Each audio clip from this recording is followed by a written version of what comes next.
말씀 함께 보겠습니다. 오늘 말씀은 사무엘상 17장 1절에서 11절 말씀 보겠습니다. 사무엘상 17장 1절에서 11절의 말씀입니다.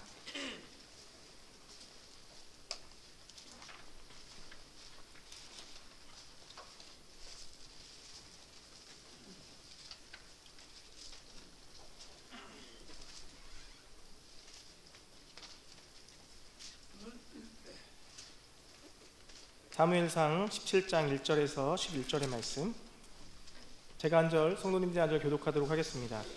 블레셋 사람들이 그들의 군대를 모으고 싸우고자 하여 유다에 속한 소고에 모여 소고와 아세가 사이에 에베스담밈에 진침해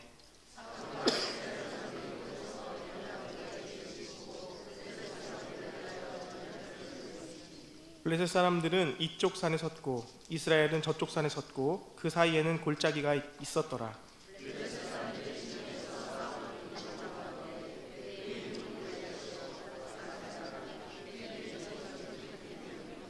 머리에는 노투구를 썼고 몸에는 비늘 갑옷을 입었으니 그 갑옷의 무게가 노 5,000세겔이며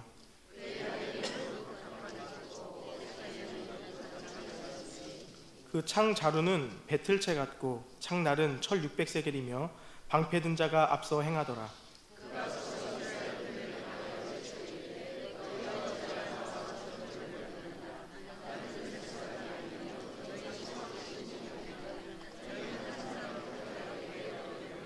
그가 나와 싸워서 나를 죽이면 우리가 너희의 종이 되겠고 만일 내가 이겨 그를 죽이면 너희가 우리의 종이 되어 우리를 섬길 것이니라.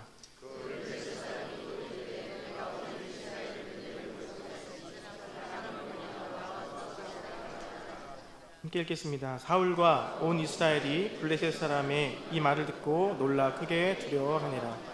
아멘. 더불어서 우리 본문을 조금 더 보겠습니다. 41절부터 49절의 말씀 한 번 더 보겠습니다.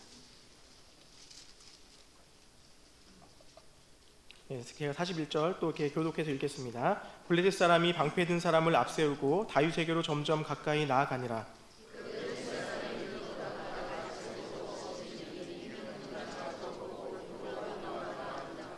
블레셋 사람이 다윗에게 이르되 내가 나를 개로 여기고 막대기를 가지고 내게 나아왔느냐 하고 그의 신들의 이름으로 다윗을 저주하고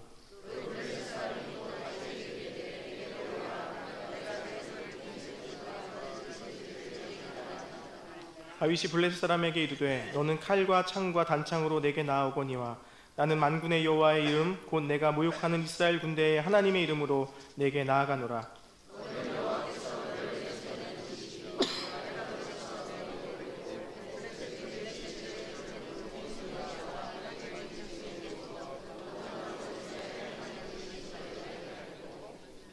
또 여호와의 구원하심이 칼과 창에 있지 아니함을 이 무리에게 알게 하리라. 전쟁은 여호와께 속한 것인즉 그가 너희를 우리 손에 넘기시리라.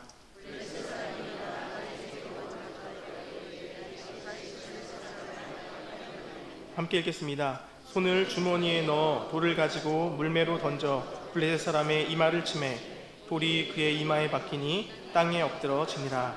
아멘. 오늘은 그 다윗이 골리앗과 싸웠던 이야기들 17장의 이야기를 함께 나누어 보도록 하겠습니다. 먼저 우리 옆에 계신 분들과 함께 인사하고 함께 말씀 들었으면 좋겠는데요. 하나님께서 지키십니다. 이렇게 한번 인사했으면 좋겠습니다. 하나님께서 지키십니다. 네, 하나님께서 지키십니다. 우리가 너무나 잘 알고 있는 본문입니다. 다윗과 골리앗에 대한 이야기. 유초등부 아이들도 다 알고 있는 이야기라고 알고 있는데요. 이 다윗이라는 사람과 또 골리앗이라고 하는 사람의 대결을 오늘 우리가 살펴볼 것입니다. 이렇게 무언가 힘이 작고 연약한 자와 또 힘이 세고 아주 능력이 많은 자가 싸우는 어떤 이런 그림을 우리가 보통 예를 들 때 다윗과 골리앗과 같다 이런 표현들을 쓰는데요. 오늘 본문을 보면서 정말 이 두 사람의 싸움 가운데 정말 하나님께서 우리에게 해주고 싶은 말씀은 무엇인지를 우리가 조금 그 안에 내용들을 좀 살펴보는 시간이 되면 좋겠습니다. 이 골리앗이라고 하는 사람은 키가 6규빗 한 뼘이었다라고 합니다. 한 규빗이 몇 센치인지 아십니까? 한 규빗은 15cm를 말합니다. 45cm를 한 규빗이라고 하는데요.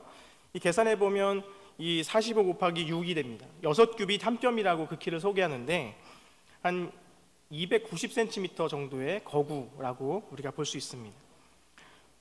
성경에서는 골리앗에 대한 묘사를 굉장히 자세하게 하고 있습니다. 우리에게 무언가 해주고 싶은 말씀이 있는 것처럼 그의 묘사를 굉장히 자세하게 하고 있습니다. 또 그의 갑옷은 놋 5,000세겔이었다고 합니다. 세겔은 무게의 단위인데 5,000세겔은 지금의 57kg 정도의 무게라고 합니다. 단순히 입고 있는 것만으로도 힘이 들 텐데 그는 그 옷을 입고 싸우러 나왔습니다. 얼마나 그가 힘이 센지를 간접적으로 보여주는 내용이라고 하겠습니다. 또한 그가 들고 있었던 창날의 무게는 1,600세겔이라고 하는데 그것을 또 무게로 우리의 지금 무게로 환산해 보면 7kg 정도 되는 칼이었다라고 합니다. 칼 하나가 보통 사람의 것에 2~3배가 넘는 크기여서 이 보는 것만으로도 굉장히 위협감을 느끼기에 충분했다라는 것입니다. 이 골리앗이 이스라엘 군대와 또 그곳에 나와 있는 하나님을 막 모욕할 때 그곳에서 그 광경을 지켜보던 사람들의 반응은 두 가지로 나뉘어졌습니다. 첫 번째 반응은 이스라엘 군대의 반응이었습니다.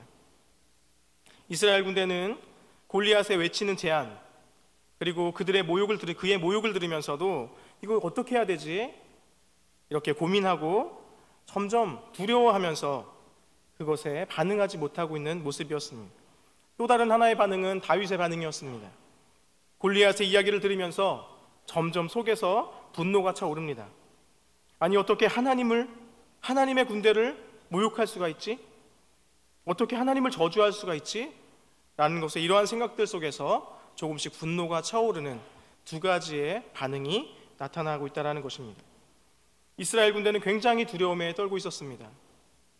1대1로 나와서 싸우자는 골리앗의 그 제안에 어떠한 대꾸도 하지 못하고 40일이라는 시간 동안 계속해서 아무런 조치도 못하고 머물러 있습니다. 그가 이스라엘 군대를 모욕하고 하나님 앞에 비아냥거릴 때에 그의 육중한 체구를 보면 그러한 비아냥을 다 참을 수 있을 것만 같았습니다. 계속해서 눈치만 보고 시간이 지나기만을 바라는 모습입니다. 당시의 왕이었던 사울도 겁에 질려 있고 두려움에 떨고 있는 모습이었다는 것입니다. 이스라엘 눈에는 골리앗이 들고 있는 칼, 그가 입고 있는 갑옷, 그의 거대한 그의 키를 보면서 사람들은 하나님보다도 자신들을 위협하고 있는 골리앗이 너무나 크게 느껴지고 너무나 두렵게 보여졌다는 것입니다. 저도 제 인생에서 좀 큰 위기를 겪은 적이 있습니다. 저의 중학교 파이터 시절에 저는 이렇게 많이 싸우지는 않았는데요. 저는 좀 조용하게 앞에서 막 신나게 재밌게 막 놀던 그런 그 중고등부 시절을 보냈습니다. 한 번은 제가 교탁 앞에서 친구와 막 장난치면서 서로 잡고 막 왔다 갔다 하면서 이렇게 놀고 있었는데, 그래서 이제 교탁에 이렇게 기대고 앉아서 이렇게 팔을 기대고 막 친구랑 놀고 있었는데, 순간 갑자기 강력한 충격으로 제 몸을 찌르는 느낌이 들었습니다. 그 당시에 한참 유행하던 그 똥침이라고 하는 그런 거 있잖아요. 이렇게 해가지고 엉덩이를 탁 이렇게 울리는 너무나 아픈 그 똥침을 제가 맞았습니다. 너무나 눈물이 날 정도로 아프고 막 화가 확 치밀어 올랐습니다. 돌아봤더니 우리 반 그 씨름부 애가 깔깔대면서 막 웃으면서, 이 교탁 옆에 이제 선생님들이 앉아서 사무 보시는 그 책상이 있었는데 거기로 깔깔대면서 웃으면서 그곳으로 가서 앉는 것이었습니다. 제가 정신이 나갔었는지 너무 화가 나서 그냥 달려가서 로우킥으로 그냥 허벅지를 확 차버렸습니다. 그러자 그 아이가 한 대 딱 맞고 바로 제 앞에 딱 일어섰어요. 그때의 공포를 제가 잊을 수가 없습니다. 저는 그때 제 그 번호가 키 순서대로 하는 번호였는데 제가 5번이었습니다. 그리고 그 친구는 49번의 친구였죠. 그 친구가 제 앞에 딱 섰는데, 딱 서면서 요거 한 주먹거리도 안 되는 요거를 그냥 막 이렇게 저를 쳐다보고 있을 때 저는 이제 굉장히 제 마음이 좀 떨렸고, 또 그 아이도 자기가 잘못한 게 있었는지 막 섣불리 막 저를 막 때리거나 하진 않았습니다. 뭔가 이렇게 막 어떤 정적이 흐를 때 제가 그 아이에게 말했습니다. 미안해. 이렇게 세게 차려고 한 건 아니었는데, 정말 그 순간 저는 내가 왜 때렸지 얘를? 나는 죽었다. 이제 죽겠구나. 그런데 지금 생각해도 너무나 창피한 얘기입니다. 사실 제가 공격당하고 제가 맞은 거 아닙니까? 그런데 또 제가 미안하다고 제가 더 큰 화를 당할까봐 제가 참 지금 생각해보면 너무나 야비한 것 같고 남자답지 못한 것 같아서 또 구차하기도 한 그런 이야기지만 지금 제가 나누고 싶은 건 참 그 당시에 제가 느꼈던 공포를 전달됐는지 모르겠습니다. 정말 그 아이가 제 앞에 딱 섰는데 아마도 사람들이 골리앗을 보는, 다윗이 또 그 당시에 이스라엘 백성들이 골리앗을 보는 그러한 공포가 이런 것이 아니었을까라고 생각될 정도로 저한테는 굉장히 큰 공포였습니다. 두려움이라고 하는 것은 우리가 직접 경험해보지 않았음에도 굉장히 거대해 보여서 가까이 가보지 못하게 하는 힘이 있습니다. 두려움이라고 하는 것은 우리가 알지 못하는 영역에 대해서 계속 두려워하게 하고 계속해서 위협감을 느끼게 하면서 어떤 시도조차 해보지 못하게 하는, 그렇게 우리를 통제하는 힘이 두려움이라는 것에 있습니다.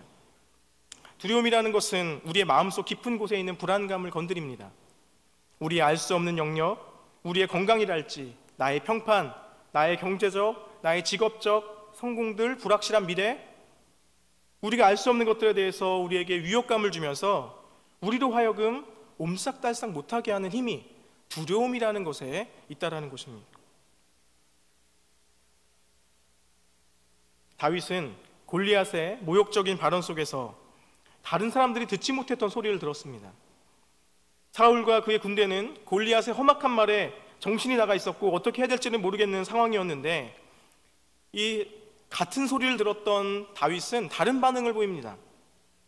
그가 어떤 말을 하냐면 26절이었는데 26절에 이렇게 얘기합니다. 다윗이 곁에 서 있는 사람들에게 말하여 이르되 이 블레셋 사람을 죽여 이스라엘의 치욕을 제거하는 사람에게는 어떠한 대우를 하겠느냐? 이 할례받지 않은 블레셋 사람이 누구이기에 살아계신 하나님의 군대를 모욕하겠느냐? 이렇게 말합니다. 이 안에서 올라오는 의분 때문에 조금씩 다른 사람에게 이렇게 이야기합니다. 이 블레셋 사람을 죽여서 이스라엘의 치욕을 제거하는 사람들에게 어떻게 보상하겠느냐, 이런 것들을 이야기할 때에 이 말이 전달되어서 사울에게까지 들어가게 된 것이죠. 아니, 하나님을 모욕하는 사람은 끝난 거 아닙니까? 하나님을 모욕하는 사람은 그 인생 그때부터 이제 끝난 거 아닙니까? 다윗이 알고 있는 자기의 하나님에 대한 상식으로는 하나님을 모욕한 그 사람은 그 자체로 그냥 끝난 인생이었다라는 겁니다. 그렇게 보인다는 겁니다. 다윗의 입장에서는 그렇게 보인다는 겁니다. 그런데 다른 사람들의 입장에서는 아무리 그가 하나님을 모욕하고 하나님의 군대를 욕해도 그것보다 그 장수가 더 무서워 보였다는 겁니다. 그래서 40일이라는 시간 동안 그렇게 골리앗이 모욕적인 말을 하고 계속해서 하나님을 모욕하는 말들을 내뱉음에도 불구하고 사울과 이스라엘 군대는 아무것도 하지 못하고 그 자리에 그냥 듣고만 있었다라는 것이죠. 이렇게 의분을 토하는 반응은 다윗에게서 처음 나온 반응입니다. 40일 동안에 아무도 없었던 반응이었습니다. 두려움이라고 하는 것은 우리에게 긍정적인 면과 부정적인 면을 주는 것이 있습니다. 먼저는 성경에서 얘기하고 있는 그런 유익한 두려움이 있습니다. 그것은 여호와를 두려워하는 것입니다. 이 여호와를 두려워하는 것이 지혜의 근본이라고 하는 성경의 이야기처럼 하나님 앞에서 두려움과 경외심, 깊은 존경심을 가지는 것, 그것을 하나님을 두려워하는 것이라고 말합니다. 이 하나님을 두려워한다는 것은 우리가 하나님께 순종하지 않을 경우에 우리에게 임하는 결과에 책임을 지는 것을 말합니다. 내가 주님의 말씀에 순종하지 않을 경우에 우리에게 임하게 되는 어떠한 결과에도 내가 순복하겠습니다 라고 하는 것을 의미합니다. 이 유익하게 하는 이 두려움은 우리를 든든히 붙잡아주고 안정시켜줍니다. 하나님을 두려워하는 이 두려움 때문에 우리가 죄에서 분리되기 시작합니다. 우리가 우리의 삶에서 하나님께 집중하고 다른 것보다 하나님을 더 두려워하면서 세상의 유혹과 세상의 죄성과 날마다 올라오는 욕망을 우리가 잠재우게 된다는 것입니다. 이것이 두려움의 긍정적인 모습입니다. 또 다른 하나 부정적인 두려움이 있습니다. 이것은 오늘 본문에서 사울이 보여주고 있는 반응입니다. 하나님보다 사람을 더 두려워하는 두려움입니다. 우리 모든 사람들은 두려움이라는 것에서 자유로울 수 없습니다. 언젠가 나보다 큰 사람을 만나게 되고, 나보다 큰 세력을 만나게 되고, 또 내가 어떤 공동체를 만나게 되고, 또 내가 어떤 사람들을 만나게 되면서 그 안에서 공포감, 두려움, 이런 것들을 우리가 느끼게 됩니다. 우리가 돈이 많든 가난하든 젊든 늙었든 우리는 모두 두려움이라고 하는 요소와 씨름할 수밖에 없는 삶을 살아가고 있는데, 그러한 두려움이 자꾸만 내 삶을 올가매는 요소로 작용하고 있다면 그것은 위험한 두려움이라고 할 수 있습니다. 참, 이 시대가 흉흉해서 우리에게 많은 두려움을 주는 시대를 우리가 살고 있습니다. 인신매매를 당하기도 하고, 또 끔찍한 일들을 소식을 접하면서 우리 안에 그런 알지 못할 두려움들, 이 시대가 참 믿을 곳이 못 된다라고 하는 두려움 가운데 우리가 살고 있습니다. 더불어서는 또한 우리 내면에서 올라오고 있는 두려움들이 있습니다. 우리가 한 번도 잘해보지 못했던, 한 번도 성공해보지 못했던 기억들이 자꾸만 내 안에 실패의 기억으로 남아서 실패할 것에 대한 두려움으로 우리 안에 작용하면서 어떠한 시도도 해보려고 하지 않는 그런 삶으로 우리가 살아가게 만든다는 것입니다. 어떤 사람들은 하나님에 대한 그 사랑에 대한 두려움이 있습니다. 하나님이 정말 날 사랑할까? 하나님이 정말 살아계시다고 하는데 정말 그분이 나를 사랑할까? 또한 내가 여기 예배드리러 왔는데 주님이 나의 예배를 받으실까?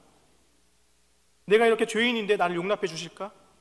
이렇게 생각하면서 하나님과의 관계에 그 거절의 두려움을 가지고 있는 사람도 있습니다. 우리는 언제 두려움에 휩싸입니까? 한번 생각해 보십시오. 언제 우리는 두려움에 휩싸입니까? 내 삶이 계획대로 되지 않을 때입니까? 지금 시대를 살고 있는 많은 분들이 같이 겪고 있는 두려움이라고 할 수 있는 것은 앞으로 내 인생에 대한 보장된 것이 없기 때문에 직장도 불투명하고, 또 우리의 노후에 어떻게 살아야 될 것인지, 또 어디로 가야 될 것인지, 지금 내가 하고 있는 이 일을 끝까지 할 수 있는 것인지에 대한 불안함도 있지 않습니까? 그 미래에 대한 불안감이 또한 우리 안에는 작용하고 있습니다. 그런데 이런 두려움으로 우리가 알 수 있는 것은 우리의 믿음의 척도를 발견하게 된다는 것입니다. 이 두려움을 내가 주체하지 못하고 이 두려움에 우리가 매몰되어져서 살아가고 있는 것은 우리가 가지고 있는 신앙이 그만큼 약하다는 것을 보여주는 단적인 예라는 것입니다. 오늘 본문에서 사울이 그러했습니다. 민족을 대표해서 싸워야 될 의무가 그에게 있었는데, 그럼에도 그는 40일이라는 시간 동안 여러 가지 모욕과 비아냥 속에서도 아무런 반응을 하지 않습니다. 아무런 액션도 취하지 않고 어떻게 해보려고 하지도 않고 그저 굉장히 무기력한 모습을 보여줍니다.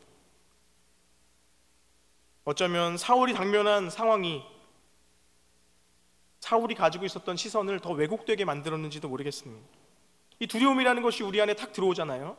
두려움이라는 것이 우리 안에 두려움에 우리가 휩싸이게 되어지면 그 상황에 대한 객관성을 잃어버리게 됩니다. 여러분, 이 골리앗과 다윗의 싸움 가운데에 진짜 객관적인 사실은 무엇일까요? 골리앗이라고 하는 장수는 힘이 세고 다윗은 힘이 약하다? 이게 객관성입니까? 우리가 조금만 더 영적인 시각으로 바라보면 이스라엘이라고 하는 백성은 하나님의 백성이고, 블레셋이라고 하는 그 민족은 우상을 섬기는 이방 민족이라는 것입니다. 하나님께서 책임지시고 보호하시겠다고 한 그 약속을 신뢰하지 못하고 있는 그 이스라엘 백성들의 모습을 우리가 보고 있는 것입니다. 두려움에 압도되면 하나님이 여태까지 날 이끄시고 내 삶에 역사하셨던 것, 그 일이 하나도 기억나지 않습니다.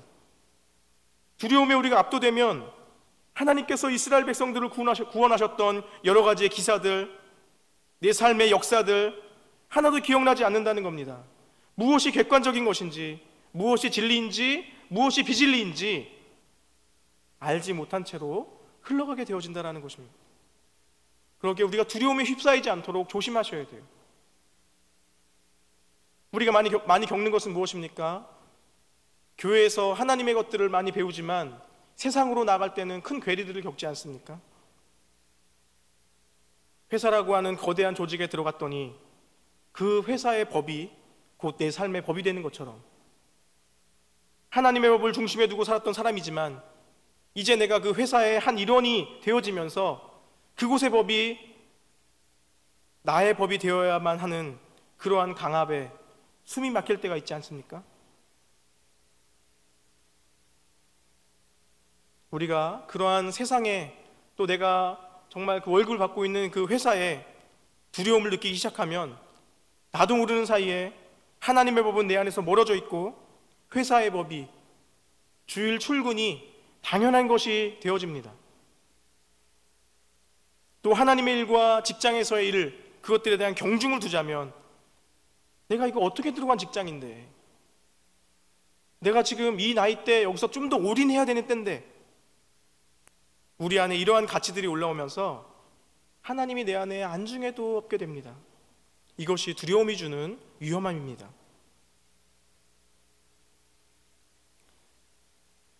이 시대를 살고 있는 우리가 계속해서 많은 두려움의 영향을 받고 살고 있습니다. 이 시대의 기준과 가치, 그런 것과 하나님의 기준과 가치가 충돌되기 시작할 때 우리에게 세상은 너무나 커 보이고 내 현실은 너무나 작아 보여서 하나님도 마찬가지로 보이지가 않습니다. 교회를 다니고 있는 친구들도 고3을 맞이할 때는 1년 동안은 공부 외에는 아무것도 하면 안 된다라고 하는 인식에 사로잡힙니다. 하나님께 예배하는 것조차도 낭비이고 사치라고 여겨진다라는 것입니다. 그것은 비단 교회를 다니지 않는, 교회를 다니고 다니지 않는 모든 사람들에게 해당하는 이야기입니다.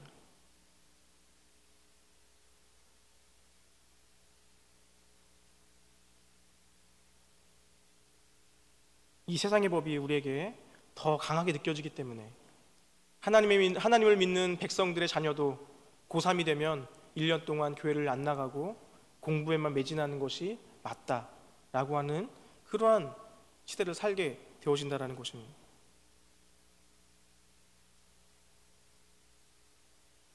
많은 청년부에는 대학생들의 중간고사 기간, 기말고사 기간에 출석률이 떨어집니다. 학교에서의 학점 관리, 이런 것들이 그 학생들을 올가매는 거죠. 그게 더 무서운 거예요. 예배는 다음 주에 다시 가면 되지만 학점 이거 못 받으면 앞으로 제 취업과 제 직장과 앞으로 저의 이력이 남고 저의 스펙에도 문제가 될 텐데, 이러한 것들이 우리 안에 계속해서 영향을 미치다 보니까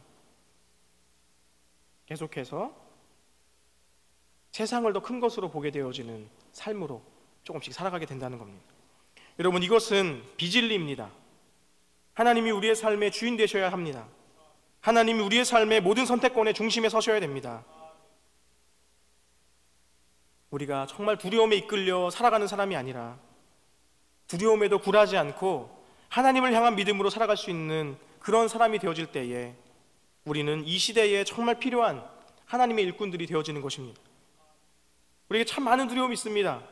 상처가 많아서 삶이 힘들어서 두렵고, 거절감 때문에 두렵고, 인정받지 못할 것 같은 생각들이 자꾸만 올라와서 두렵고, 사랑받지 못할 것 같아서 내 마음이 두렵고, 심한 경우에는 내 감정을 내가 주체하지 못할 것 같아서 또한 두렵고,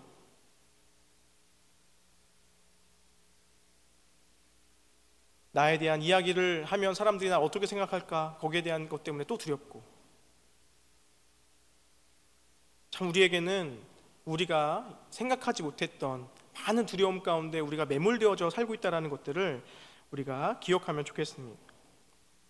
여러분, 우리가 이 두려움들을 어떻게 극복하면 좋을까요? 오늘 말씀 가운데에 다윗이 우리에게 그러한 해답들을 잘 보여주고 있습니다. 다윗이 우리와 근본부터 다르다고 생각하십니까?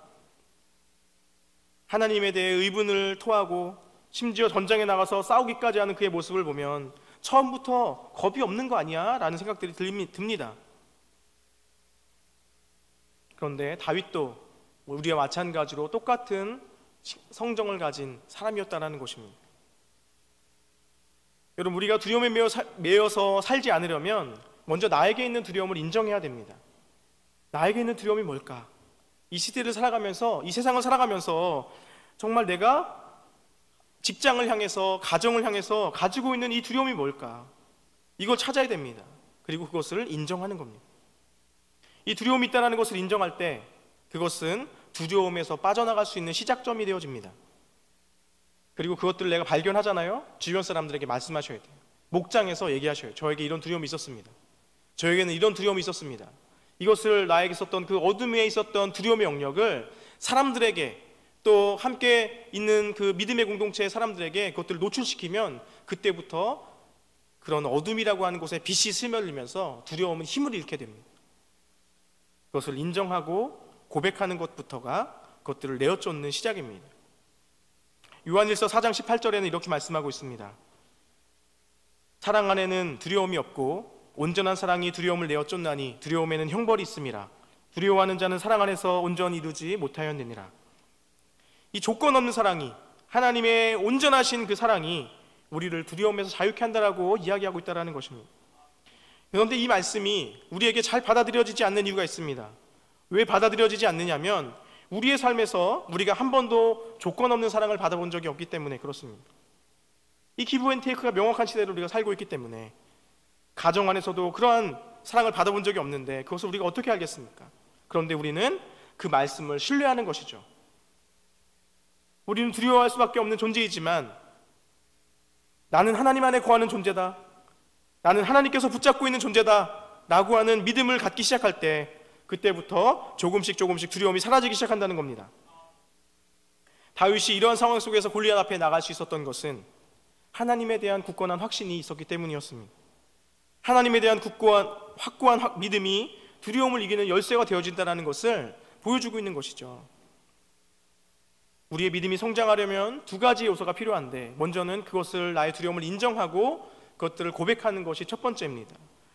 또 한 가지는 무엇이냐면 그런 나의 두려움을 고백하고 나서, 그리고 나서 일어나는 모든 상황에 대해서 위험을 감수하겠다고 하는 마음입니다. 이것이 무엇이냐면 용기라는 것입니다. 믿음에는 용기가 필요합니다. 나에게 있는 것을 끄집어내는 용기가 필요합니다. 나의 것을 오픈하는 것도 용기가 필요하고 또 나의 것을 말하고 그것을 책임지는 것도 용기가 필요합니다. 그렇게 우리가 진리를 받아들이기 시작하면서 우리 안은 조금씩 새로워지게 됩니다. 더불어서 하나님을 기억하는 것이 중요합니다. 하나님의 성품, 하나님의 능력, 하나님의 통치하심을 기억하셔야 됩니다. 성경을 그래서 우리가 보아야 되는 이유 중에 하나는 이 성경에서 주시는 하나님에 대한 이야기들이 우리 안에 축적되어졌을 때 그것들이 두려움에서부터 우리를 자유케 하는 진리가 되어지기 때문에 그렇습니다. 여러분, 성경의 이야기를 정말 짧게 요약해 드리겠습니다. 성경은, 구약은 오실 예수님에 대한 이야기, 신약은 오신 예수님에 대한 이야기, 예수님에 대한 이야기입니다. 예수님 이 땅에 왜 오셨습니까? 우리를 구원하기 위해서 이 땅에 오셨다는 것이 성경에서 말하고 있는 핵심적인 이야기입니다. 왜 우리를 구원하러 오셨습니까? 우리를 사랑하셔서 구원하시겠다고 이 땅에 오셨다는 겁니다. 이 성경에서 계속 이야기하는 것은 하나님이 너 사랑하신다는 겁니다. 하나님이 그대를 사랑하신다는 것을 이야기하고 있는 거예요. 그래서 예수님께서 이 땅에 왔다라는 것을 우리에게 이야기하고 있는 그것이 진리입니다. 이것을 받아들일 때에 자꾸만 하나님께서 나를 죽기까지 사랑하셨다는 그 사실을 계속해서 기억하며 받아들일 때에 우리는 어떠한 두려움이 올려와도, 어떠한 사람들의 거절감이 우리 안에 몰려와도 그것들을 이겨낼 수 있는 힘이 우리 안에서 생성되는 것은 진리를 우리가 가지고 있기 때문에 그렇다는 것입니다. 그렇게 진리를 우리 마음에 새기기 시작할 때에 그제서야 나는 주님의 존귀한 자구나, 내가 주님의 존귀한 자구나 라는 인식과 더불어 두려움이 거할 자리가 없어져 버린다는 겁니다. 그리고 하나님이 하셨던 일들을 기억하는 것이 중요합니다. 하나님 우리의 삶에 계속해서 은혜를 베푸셨던 일들을 추억하는 것, 다윗이 곰과 사자를 만나서 물맷돌로 싸울 때에 함께 하셨던 하나님을 기억했던 것처럼 우리의 삶 속에 역사하셨던 하나님의 일들을 기억할 때에야 우리는 우리 앞에 막강하게, 거대하게, 두렵게 하는 그 존재를 능히 이길 수 있는 힘이 하나님을 기억함으로 생긴다는 것입니다. 그래서 저도 한번 생각해 봤습니다. 제 삶에 하나님이 어떤 일을 하셨는가. 그런데 바로 생각이 나지 않더라고요. 저는 되게 많을 줄 알았습니다. 제가 하나님께서 나에게 해주신 일, 하나님 이렇게 해주셨지. 그래서 딱 앉아서 정말 딱 써보려고 했더니 정말 잘 기억이 나지 않았습니다. 이것이 저와 여러분들의 그런 현실이 아닌가라는 생각들이 들었습니다. 그래서 찬찬히 시간을 가지고 하나님께서 나에게 하셨던 일들을 쭉 써봤더니 참 많은 일들이 저한테 감사한 일들로 자리 잡고 있었습니다. 저에게는 참 감사한 일들이 하나님께서 나에게 멘토를 주셨다는 겁니다. 하나님께서 그때 시시적절하게 내 삶을 돌아볼 수 있도록 좋은 사람들, 나를 깨닫게 하시는 사람들을 붙여주셔서 그런 사람들과 교제하게 되었다는 것이 참 기뻤습니다. 그리고 학교 다닐 때마다 특별히 대학을 다닐 때에 등록금 문제로 학기마다 기도하고 학기마다 그렇게 돈이 없어서 힘들었는데, 근데 지금까지 그런 채우시는 일들을 경험하며 살다는 것, 참 이것도 하나님의 은혜였고, 제가 삼수했던 거 이야기했습니까? 네, 하여간 하나님의 은혜로 되어지는 것들이 있습니다. 저희 집에 쌀이 떨어졌던 적이 있었습니다. 중학교 1학년 때였는데 영화에서나 보던 그런 충격적인 장면이 집에서 벌어지면서 이틀 동안 집에서 울었던 기억이 있습니다. 우리 집이 가난하구나. 근데 그 이후에 하나님께서 까마귀를 보내셔서 집 앞에 쌀을 보내주셨어요. 사실 누가 했는지 다 알고 있습니다. 교회 그 청년부 형이었는데 시골에서 쌀이 올라오는 형님이 한 분 계셨는데 저희 집의 이야기를 듣고 자꾸 저희 집 앞에 쌀을 놓고 가셨어요. 참 이것도 내 삶의 은혜구나 라는 생각들이 들었습니다. 어떤 사람은 질병으로부터 살리심을 받은 은혜가 있고요, 어떤 사람은 자신의 우울증으로부터 해방이 있었고, 어떤 사람은 경제적인 부분에서 하나님이 만지셨던 기억이 있을 것입니다. 우리의 삶에 일하셨던 하나님의 기억들, 그것들을 우리가 기억하는 것, 그것이 우리의 삶에 있는 커다란 두려움을 이겨내는, 그 두려움을 대항해서 맞설 수 있는 믿음의 기반이 되어진다는 것입니다. 우리가 하나님의 말씀을 보며 그것들을 우리의 진리의 말씀으로 받아들이기 시작할 때 우리의 믿음이 더욱 견고해지는 것입니다. 그 전도자로 유명한 드와이트 무디라는 사람이 있었습니다. 이 사람이 미국에서 100만 명을 전도했다라는 이야기가 들릴 정도로 그렇게 많이 전도했던 사람이었는데, 이 사람이 처음 하나님을 믿었을 때에 이 사람의 마음 가운데 무엇이 있었냐면, 기도할 때마다 하늘을 바라보면서 기도했다고 합니다. 기도할 때마다 하늘을 바라보면서 하나님께 그렇게 기도했대요. 왜 그랬냐면 믿음이라고 하는 것이 번개처럼 하늘로부터 자기에게 들어온다라고 생각했다라는 거예요. 하늘을 보면서 기도하면 하늘로부터 믿음이 나한테 쑥 들어올 줄 알고 늘 하늘을 보면서 기도했대요. 그런데 그가 로마서 말씀을 보면서 믿음은 말씀을 읽고 들을 때 오는 것이라는 것을 그가 알게 되었습니다. 그때부터는 그는 성경을 읽고 기도하고 또 성경의 읽기를 계속하면서 자기의 믿음이 자라나는 것을 보았다라고 이렇게 이야기합니다. 우리가 그렇게 진리의 말씀을 가까이에 두고 우리 속에 두고 살기를 우리가 그렇게 살고자 시작할 때에 우리에게 있었던 두려움은 어느샌가 떠나가고 하나님을 향한 믿음만으로, 하나님을 향한 경외감만으로 우리 안에 채워질 줄로 믿습니다. 여러분, 우리가 오늘 보았던 골리앗과 다윗의 이 이야기는 단순히 등치 큰 사람과 작은 사람의 시시한 싸움이 아니라 영적인 두려움과의 전쟁이었다는 사실을 기억해야 됩니다. 하나님의 약속을 가지고 있었던 이스라엘 백성들이 믿음을 잃어버리고 두려움에 떨고 있을 때에 하나님을 모욕하는 자는 죽을 수밖에 없다라는 믿음을 가지고 나아갔던 소녀 다윗, 그렇게 나아갔던 소년을 통해서 하나님이 영광을 받으셨습니다. 지금 우리에게 펼쳐져 있는 상황들, 내 삶에 일어나고 있는 일들을 우리가 바라보면서 우리도 영적인 해석을 하시기를 권면합니다. 그냥 단순하게 일어나는 일이 아니라 하나님께서 이 상황들에 대해서 어떻게 나를 가이드하시려고 하시는가, 이 싸움은 도대체 무엇에 대한 싸움인가, 이렇게 살펴보셔야 된다는 것입니다. 영적인 커다란 골리앗처럼 나에게 다가오는 이 문제는 무엇인가? 나는 하나님의 말씀을 신뢰하며 이것을 이길 수 있는가? 이렇게 돌아보면서 여러분 영적인 싸움을 준비해 가시길 바랍니다. 여러분, 말씀을 마무리하겠습니다. 용기는 두려움이 없는 상태가 아닙니다. 두려움을 직시하면서도 한 걸음 나아가는 것입니다. 그것을 용기라고 합니다. 나도 두렵고 힘들지만, 나도 무섭지만 그럼에도 불구하고 나아가는 것을 용기라고 합니다.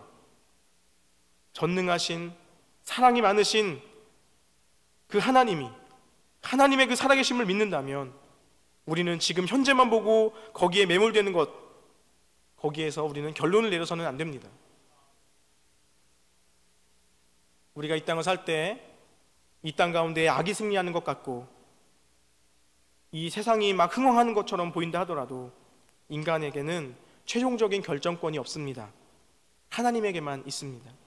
여러분, 그것을 붙잡고 믿음으로 사는 훈련을 하시길 바랍니다.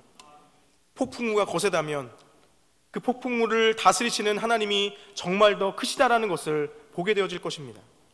골리앗같이 너무나도 큰 것이 우리 안에 두려움으로 다가온다면 더 크신 하나님을 묵상하면 우리는 이길 수 있습니다. 그렇게 더 크신 하나님의 은혜를 기억하면서 우리에게 있는 두려움의 문제, 우리의 영적인 두려움, 작은 것에 대한 두려움, 경제적인 두려움, 우리의 영적인 문제를 이겨나가시는 저와 여러분 되시기를 예수님의 이름으로 축원합니다.